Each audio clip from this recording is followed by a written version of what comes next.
Hello, everyone, and welcome back to the channel. All right, so I want to talk a little bit more about Hannah Kobayashi's case. We're going to talk about her father, Ryan, and what really happened there. Okay, so let's start out by talking about Hannah's father, Ryan Kobayashi. Now, from what I could find about him in the information from um, online, is that he was part of the laborers union in Hawaii. That was like all the information that you could find when you Googled him. Now, Hannah and Ryan were estranged, and he wasn't in her life for years. Again, no one has specified why that was. Now, what caused the estrangement? Was it the split of her parents? Was it when he got a new woman in his life? Who cut the ties? Did she or did he? Now, in the news footage of the search and stuff, um, Hannah's sister Sydney, now she seemed okay and even close to Ryan.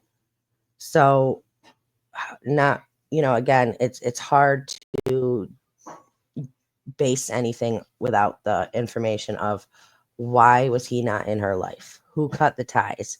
Did she say, I want nothing to do with him, I don't want him in my life? Or did he say, I'm moving on, whatever, it is what it is.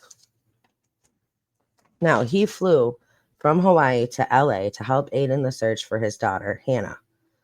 2 weeks later, only 13 days later, it was reported that he took his own life. They found him in a parking lot in LA near LAX. Now, that news was incredibly surprising to all of us that were watching this case. Literally, nobody saw that coming. Now, why? Why would he do this? During the interviews with the news stations, he would say how he couldn't wait to reunite with her, and he was going to try to make up for all their lost time. So, how do you get from that to him jumping off a building and ending it all? It made no sense to anyone. Now, logically thinking about this, there are only a few reasons in which this would take place if he indeed did take his own life. One, he found out that his daughter was gone and she was never coming back. And for whatever reason, he felt guilt and or blame for that. Number two, he literally was delirious from grief, stress, and lack of sleep, and he jumped to feel peace. Number three, he fell into a deep depression and couldn't live on one more day, knowing that he may never see her again, possibly with the use of alcohol and or prescription drugs, which caused him to jump.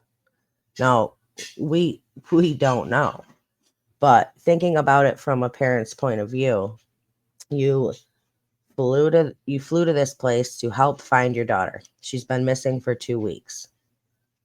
You are so driven to find her and to bring her home, to spend as much time with her as you can to make up for all the lost time that you two had together. So why end it? It doesn't seem likely that a parent would take their own life while searching for their lost daughter after only 2 weeks, unless, for whatever reason, they felt guilt and that they were to blame for her leaving in the first place. Now, I'm not stating that that's the case. I'm thinking about it from a parent's point of view. And why give up after 2 weeks? What would make a parent do that? It just makes no sense. However, with all of that out there, there is another possibility. He had help off of that structure. Now, unless there is actual unless there is actual video proof of him being on that platform alone and seeing him jump to his death, it is a possibility that he did not jump but was pushed. Law enforcement has not stated that there was video evidence of this taking place. Now, there are people saying that he was bullied and harassed online, and that is the reason that he's gone. But I don't believe that for 1 minute. I'm a parent. People can say whatever they want, but it's not going to make you give up on finding your child. Why? Why would someone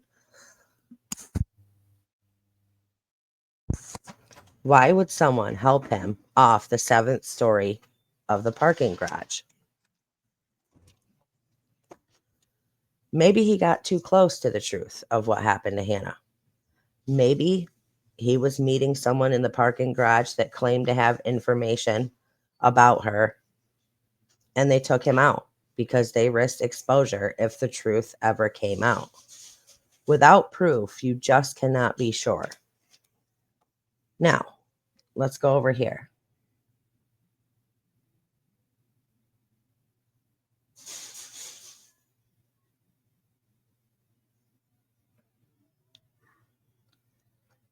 LA County Medical Examiner reveals cause of death for Ryan Kobayashi, father of missing Hawaiian woman.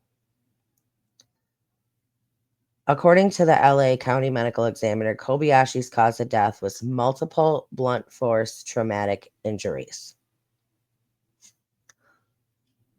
Multiple blunt force traumatic injuries. Now, if somebody jumps off of a building and they hit the pavement, yes, you would have multiple blunt force traumatic injuries. However, you could also have multiple blunt force traumatic injuries. And again, I'm not stating that this happened, but it's all going off of the say-so that he was feeling depressed and feeling sad and gave up on the hope of finding his daughter. So you could also have multiple blunt force traumatic injuries from being beat to death and then thrown off the parking structure. So I'm just not clear as to, unless they have an actual video evidence of him being the only one on that platform and they can clearly see him jump at his own will. Not quite sure how they just assumed that it was self-inflicted. Now, he had traveled to LA from Hawaii searching for his daughter.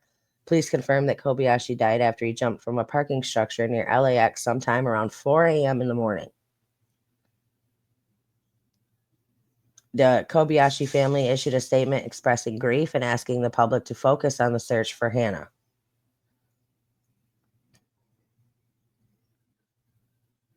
Okay. Now, as I said before, what would cause a parent to do that? Either he really was extremely depressed and guilt-stricken and just couldn't take it anymore. B, he knew he had some kind of information that he knew his daughter was gone and never coming back. Or C, he had help off of that building. Maybe he got too close to the information. Maybe he found out something that put himself in danger. Maybe someone got in contact with him and said, listen, I have information that can help you find your daughter. Meet me here. And then whatever took place. We just don't know. Now, back to Hannah. Now, there have been so many conflicting statements and reports throughout this investigation that it's really caused people to go, okay, what is happening and why would this be? First, the family claimed to have no contact with her since she missed her flight to JFK. Then they said that they had talked to her, but that she was on standby waiting for the next flight. Then it just recently came out that she had planned on spending time in LA, and the family knew that. So that brings you back to, okay, so the family said, listen, she was we have video footage of her running to make it to her flight. But then they come out and say, well, we knew that she had planned on spending some time in LA. So why would she be running to make that connecting flight?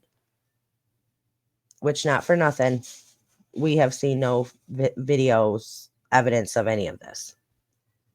Now, we were told that her luggage made it to New York, but that she didn't. Then photos get released of her picking up her suitcase at the baggage claim area. And her sister, Sydney, says that she never got her luggage and that the family, and so the sister says, listen, she never got her luggage. Her luggage is in New York. It makes no sense that she could have it here. And then when these photos come out and are posted of her picking up her luggage at this baggage, or picking up this suitcase at the baggage area, the family deletes these photos from the Facebook group, which is, again, causing people to go, why? It makes no sense. Then a woman comes forward to say that she saw Hannah on the train with a man, and she spoke to both of them. And she said the man was very polite. They were all engaged together in a conversation. Hannah mentioned that she was from Maui, and all the woman said was that Hannah looked tired. And then the family changes the woman's statement to add that Hannah looked lost, out of it, and even disassociated. The woman then again comes and speaks out and clarifies that she never said that, and her post gets deleted by the family.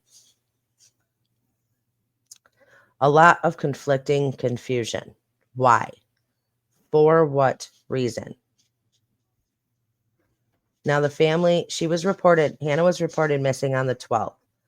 When the family said that's when they realized that she had never made it to New York City, and they reported her missing. And then again, then you find out that they'd actually been in contact with her throughout the weekend. And it wasn't until 11/11 when they got the really weird text messages from her. And they reported her missing the next day.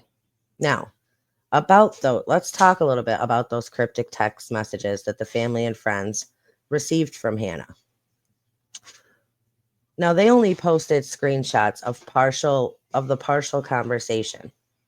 And I'm just curious as to why not post the full conversation. If they are saying, okay, this is the whole conversation, then I'm just curious as to why, when Hannah says that she's out of money, she can't fly, and she may go to a homeless shelter, why do none of them offer to send her money or to send her help or to buy her another ticket so she can get on the next plane? That part is so confusing to me, and I just don't understand that.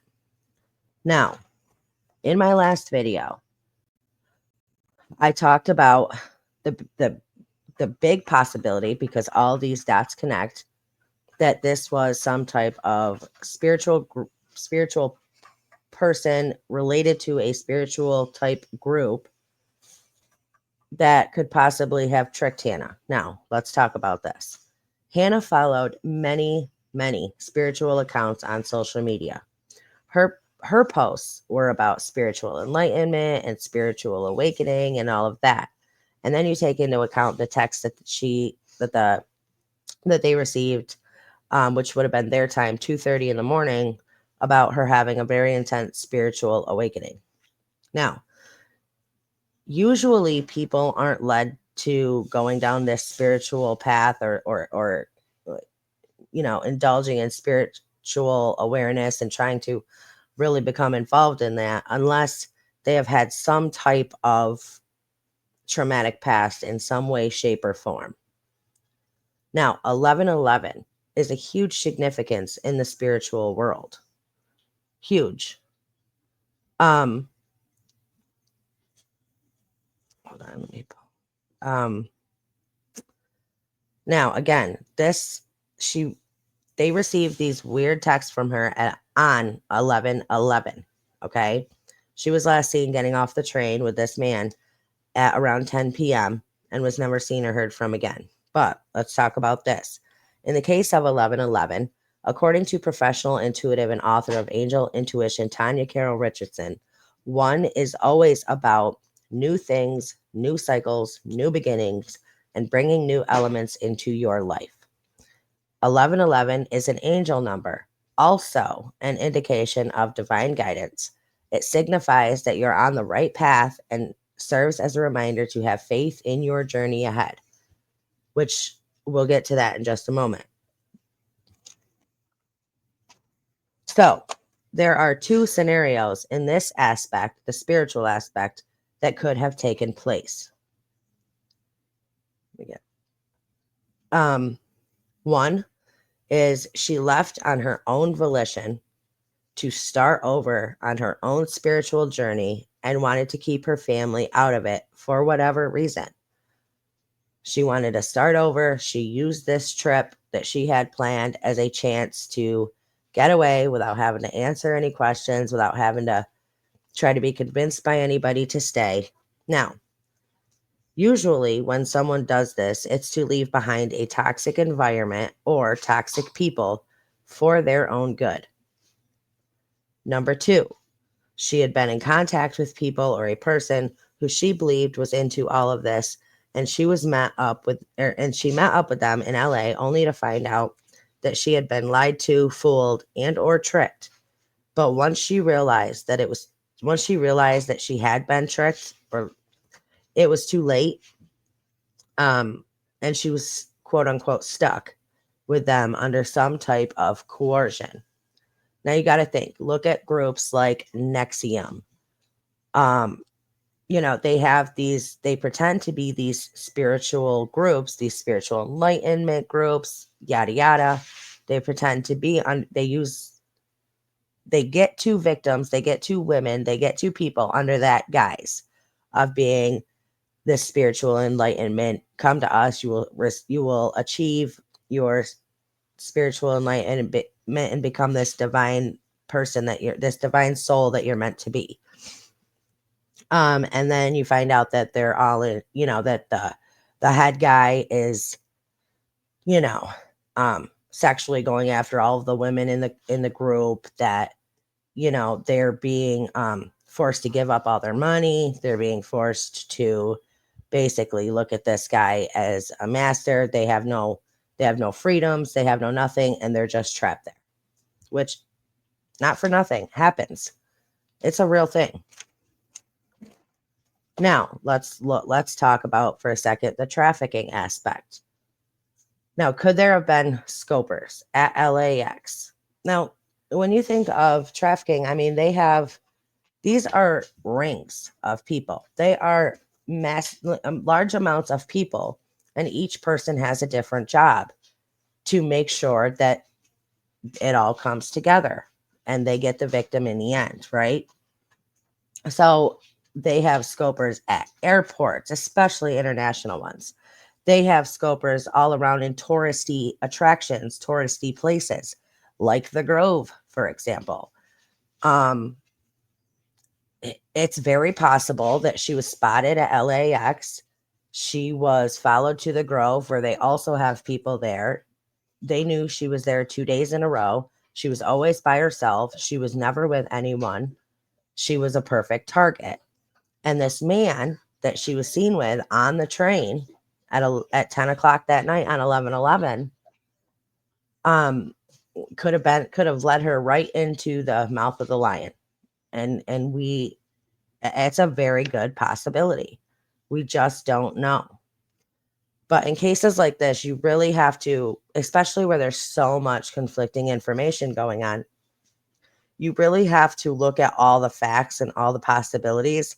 And you can't, excuse me, you can't rule anything out without hard evidence to prove otherwise.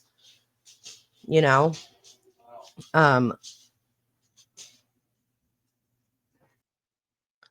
now the problem here is we're told that LAPD is working on the case, but you don't hear any press conferences. Nothing is being done. Nothing is done publicly. Nothing has come out.